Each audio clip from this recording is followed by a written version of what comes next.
Iranian protesters are being armed in a rather novel way. Yes, indeed. I've said on this channel that the Iranian protesters didn't stand a chance unless they had arms, because the IRGC is extensive and extensively armed, as we saw in a protest. That didn't go well for the protesters. Perhaps over 30,000 of them have met their demise at the hands of the IRG because of this huge mismatch.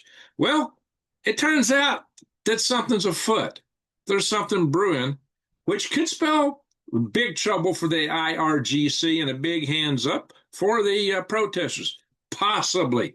They have been essentially, get this, virtually armed. Greg, what do you mean by virtually armed? That is a strange concept, yes, but it has effectivity and it's working.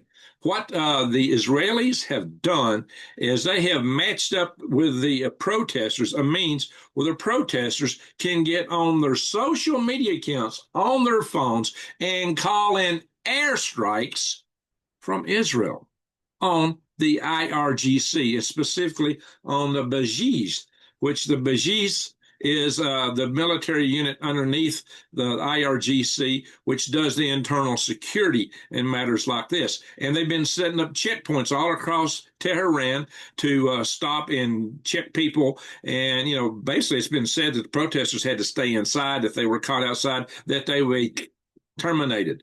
And just like what's going on during the protests. But guess what?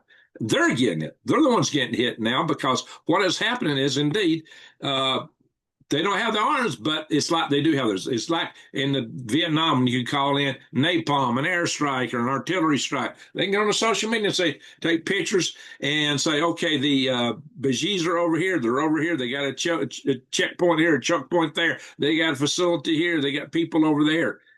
And the Iranians are hitting them hard. It's incredible. The technology, just a cell phone, is now a weapon. A cell phone has become a weapon, or any means of getting on social media. They could use a computer if necessary. And thanks to the fact that we've got Starlinks distributed throughout Iran, they have other means of communication. Maybe they can do some of this through the cellular network. So suddenly the RGC Basij forces, the internal security forces, are being hammered, and hammered really hard. And that is happening right now. And that's a rather amazing development. Who would have thought of that 5, 10 years ago?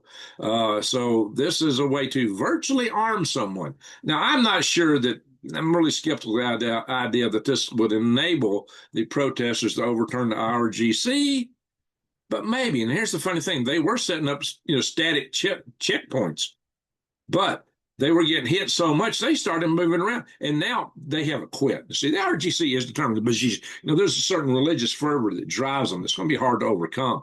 But the IRGC's Beige forces are now like sleeping in their vehicles and moving around, and they're still trying to do this checkpoint. They're still trying to do what they think is their mission. In their mind, it's a holy mission of God to, Allah, whatever. So, but, it hadn't dawned on them yet, if Allah curries so much favor to them, why are they getting hammered so hard? That hasn't occurred to them, because they think they're going to survive.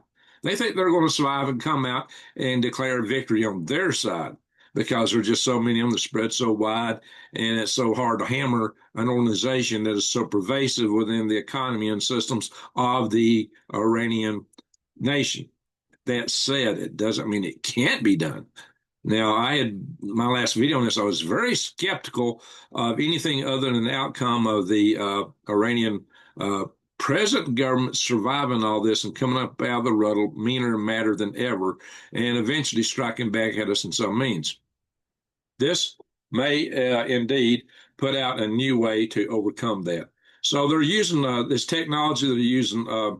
Now, Iran has actually started hitting the Basij. Otherwise, they're hitting them. They're hitting them hard. They're going after them many ways outside of even being notified. They're using AI. They're using drone motherships, even C-130s to drop drones off, and bigger drones to drop micro drones. And they're using a drone called a Hermes, which is built by, it's kind of like our Predator drone, and it's built by it is actually built by India and sent to Israel, the Hermes drone.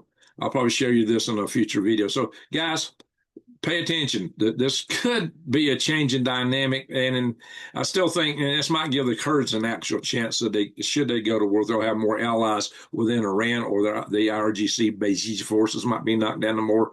That might give them an edge to actually go for independence. I don't know that they'd be making a major incursion. I don't think so into Iran proper, but they could go in and make strikes and put on the kind of pressure that would help give them liberation. Of course, then you got Turkey coming into the fore here, and it could get ugly with Turkey and the Kurds. So this is going to be a multidimensional conflict. The jury is still out, and the United States is letting 5,000 boots on the ground.